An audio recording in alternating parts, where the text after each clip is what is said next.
Hello dear friends, welcome back to my YouTube channel Chemistry Aspirant. Now in today's lecture we are going to learn about a formation of iodine heptafluoride molecule by sp3d2 hybridization process. So in the previous lecture we have learned about a formation of sulfur hexafluoride molecule by sp3d2 hybridization process. The link is given in the card. Kindly watch that video also. Now there we have followed a few steps. The same step here we are also going to follow for the formation of iodine heptafluoride molecule. So now let us start with the formation of iodine heptafluoride molecule. So the first step is the molecular formula of iodine heptafluoride molecule. The molecular formula of the iodine heptafluoride molecule is IF7. So in iodine heptafluoride molecule, one iodine atom and a 7 fluorine atoms are present, in which iodine is the central atom which undergoes the sp3d2 hybridization process. So this is the general idea about the molecular formula of iodine heptafluoride molecule. So now let us consider the second step, that is the ground state electronic configuration.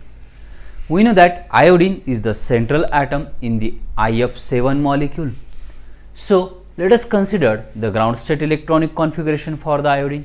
Iodine atomic number 53.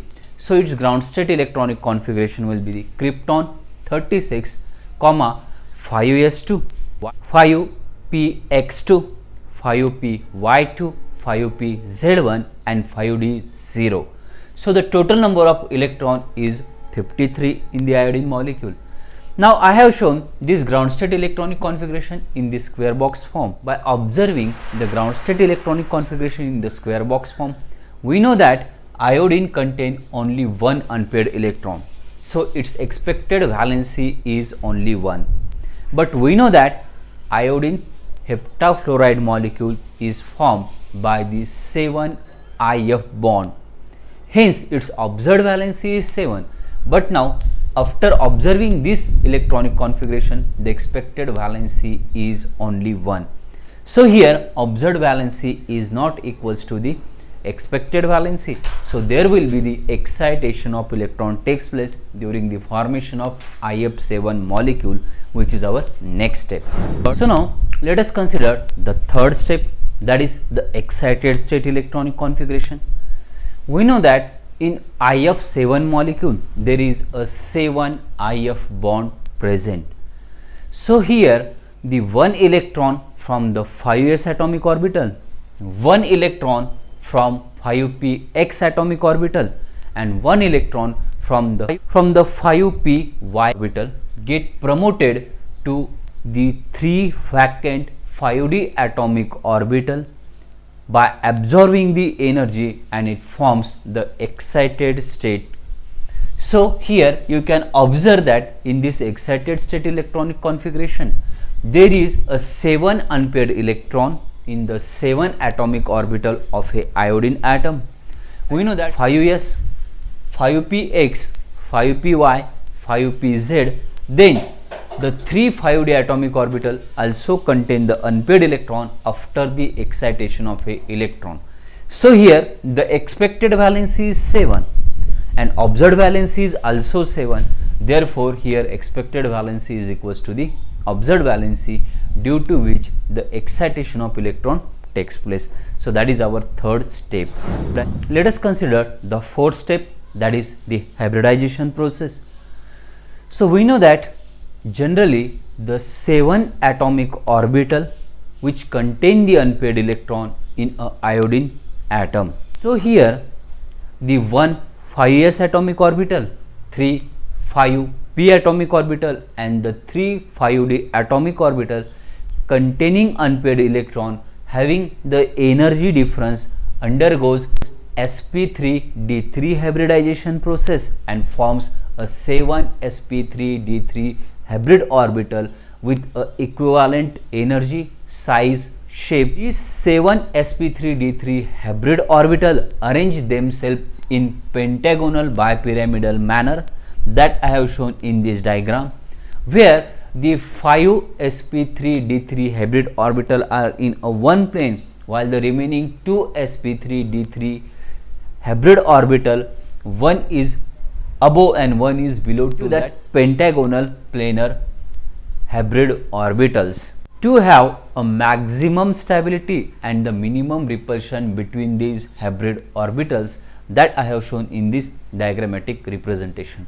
So, after studying the hybridization process, we will know that there is a 7 sp3d3 hybrid orbital which we obtain after the hybridization process, which are equivalent in nature. Let us consider the fifth step, that is the bond formation.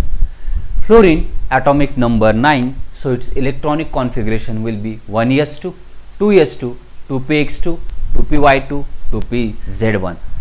So here the fluorine contain a one unpaired electron in 2pz atomic orbital. So the 7 sp3d3 hybrid orbital overlap with a 2pz1 atomic orbital containing unpaired electron by sp3d3 p overlap and forms a 7 IF sigma bond, which leads to the formation of iodine heptafluoride molecule, which I have shown in this diagrammatic representation. Here you can observe that there is a 7 IF sigma bond formation takes place by overlapping between the hybrid orbital and the atomic orbital. So this is about a bond formation step. So now let us consider the sixth step, that is geometry and the bond angle. The geometry of your iodine heptafluoride molecule is pentagonal bipyramidal. Now in this pentagonal bipyramidal geometry, one atom, that is iodine, is in the center of pentagon and the 5 fluorine atom arranged around that iodine atom in pentagonal manner in a one plane, while the remaining 2 fluorine atoms lie above and below to that pentagonal plane, which leads to the formation of pentagonal bipyramidal geometry in IF7 molecule. Now if we consider the bond angle in a plane between the F, it is 72 degree, while the bond angle which is present above and below to that pentagonal plane between the fluorine, iodine and the fluorine atom, okay, fluorine, iodine and the fluorine atom is exactly 90 degree. So this is about the bond angle in the IF7 molecule. This is about a formation of iodine heptafluoride molecule by sp3d3 hybridization process. Thank you so much for watching this video. See you in my next video.